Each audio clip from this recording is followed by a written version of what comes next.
How to turn off read receipts on Instagram DM. Hey everyone, welcome back to the channel. In today's video, I'll show you how to turn off read receipts on Instagram DM.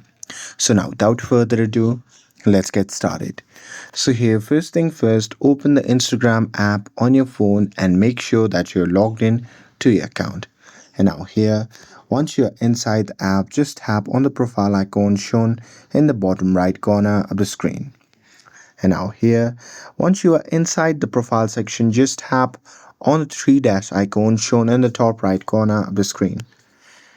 And now from here, what you can do is you can simply scroll down, and there you can simply look for messages and story replies, and once you've found that, you can just tap on it to open the message settings.